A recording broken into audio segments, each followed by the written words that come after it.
थोडी त्या कोर्टाचा घाट घातलाय मी आणि तुम्ही हे सांगताय आबांना? अहो मी नाही का तुम्हाला गुडघ्यांवर बसून म्हणाले होते? आणि हे बघा माझं तुमच्यावर प्रेम होतं आहे आणि कायम राहणार आहे. मी आय लव्ह यू म्हणाले होते ना तुम्हाला सगळ्यात.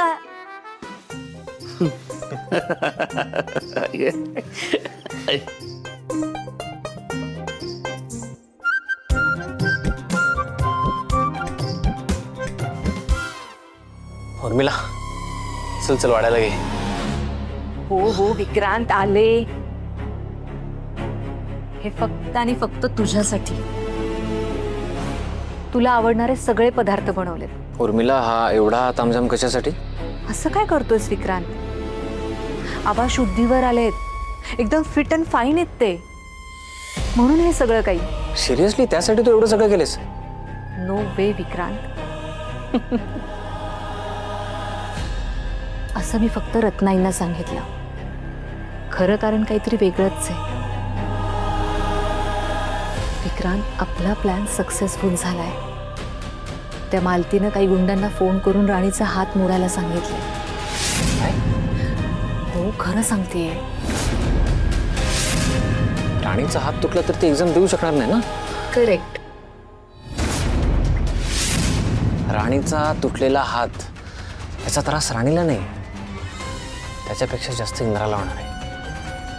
आणि त्या दोघांना झालेला त्रास कसा होतो ना मला बघायला आवडेल.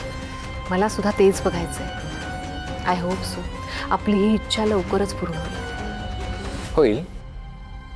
पण आता एवढ्यावर थांबायचं नाही. हात कोणी तोडलाय हे कळलं पाहिजे याची काळजी घ्यायची.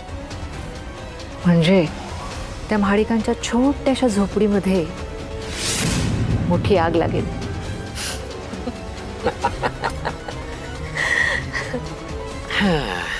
अच्छा तू ते तुझ्या फिलिंग्स कन्वे करण्यासाठी करत होतीस ते? आय थॉट आबा तुम्हाला सांगतो, गुडघ्यावर बसून जी आर्ग्युमेंट केली होती राणीने, राणी एकदा आबांना करून दाखवूया का आपण? इंद्रा बस झालं. माझ्या लेकीला त्रास द्यायचा नाही, चिडवायचं नाही. पण राणी मला एक प्रश्न पडलाय, हे एवढं सगळं तू जमवलंच कसं? म्हणजे त्या दिवशी जर मी नव्हतो, हे परत एकदा करून दाखव ना माझ्यासमोर. हा इन्सिस्ट दाखव नाही. आबा आता तुम्ही पण इंद्रजित सरांच्या नादाला लागून मला चिडवणार आहात का? गंमत केली आहे. तुला चिडवण्यासाठी आम्ही थोडंसं टीम अप केलं होतं एवढंच. हो का? मग आता तुम्ही टीम अप केलेत ना तर मी तुमच्याशी बोलणारच. अरे करेक्ट आहे राणी, नकोच बोलूस त्याच्याशी. आणि तू म्हणत असशील ना तर मीही नाही बोलत. आबा तुम्ही पण आबा आबा काय करतोस रे? ह्यापुढे माझ्या लेकीला चिडवायचं नाही, त्रास द्यायचा नाही, मी कपवून घेणार नाही.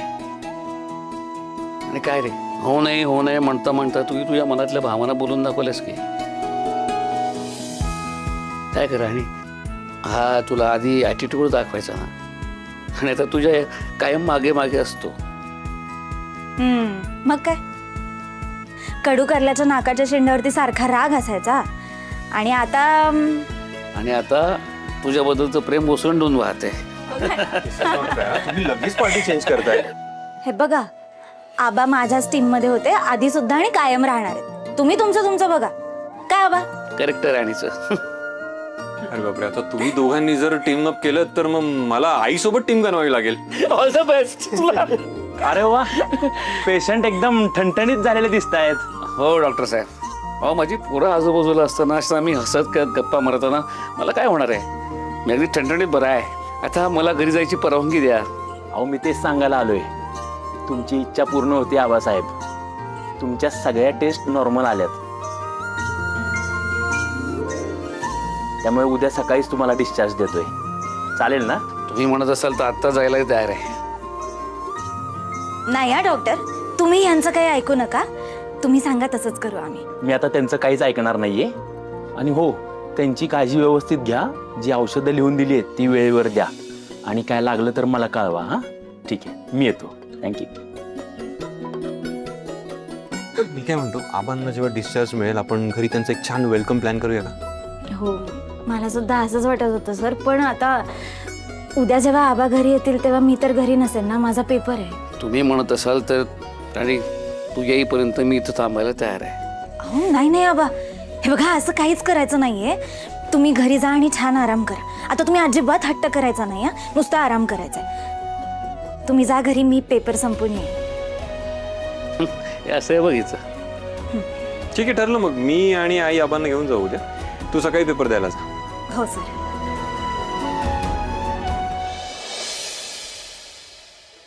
असं वाटतं डोक्यावर कोणीतरी दगड ठेवलाय माझ्या. मिली घरात एक गोळी पण नाही. आई ग, काय करू ग, म्हणजे डोकं थांबेल.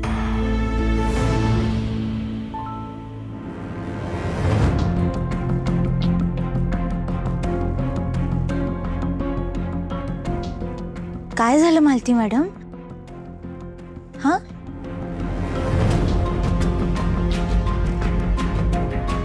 काय झालं? डोकं दुखतंय का तुमचं? दिसतंय ना डोकं दुखतंय. आता अजून ना डोक्याला भणभण करू नकोस माझ्या. उगाच रागाच्या भरात मी काय करून बसेल ना, माझं मला माहित नाही. तू जा जा. अहो, तुम्ही असं काय करता? आता तुमचं डोकं दुखतंय, मी कसं जाईन बरं? मी एक काम करू का? मी तुमचं डोकं दाबून देते. नको बाई, तू काही करू नकोस, तू जा. तुम्ही ऐका माझं, मी ना डोकं चेपून देते, तुम्हाला बरं वाटेल. अगं बाई नको, तुला कापू.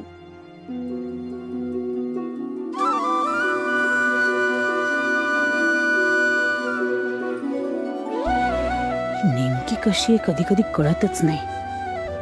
माझ्या डोक्याला हात लावल्या लावल्या थोडं बरं वाटू लागलं. उर्मिला म्हणाली की हिचा हात मोडायचा, पण खरंच तसं करणं बरोबर आहे का? नाही म्हणजे ही मला डायरेक्ट त्रास होईल असं काहीच वागली नाहीये.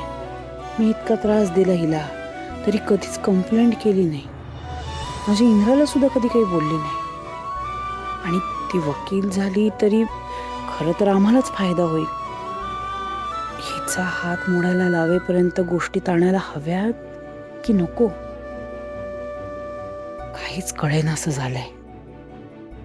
मी राणीच्या बाबतीत जास्तच टोकाचं वागत नाहीये ना?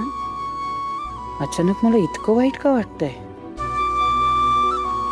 मालती, काय ग, या राणीच्या एवढ्याशा चांगुलपणाला इतक्या चटकन कशी काय भुललीस? अगं हे असंच गोड वागून हिने सगळ्यांच्या मनात जागा तयार केली ना. आता तुझ्याही बाबतीत तेच करतेय. नाही पण मी हिचा सतत अपमान केलाय. हिने माझ्यासाठी इतकं करायची गरजच नाही, तरी राणी करतेच आहे. हा सगळा तिच्या वागण्यातला खोटेपणा असता तर कधीतरी माझ्याशी भांडलीच असती ना. कधीतरी तक्रारीचा सूर तिच्या तोंडून निघालाच असता ना. अगं हो, पण तिला हळूहळू तुझ्या इंद्राला घोळात घेऊन, एकेका माणसाला स्वतःच्या मर्जीत घेऊन तुझ्या विरोधात काहीतरी कारस्थान करायचं असेल तर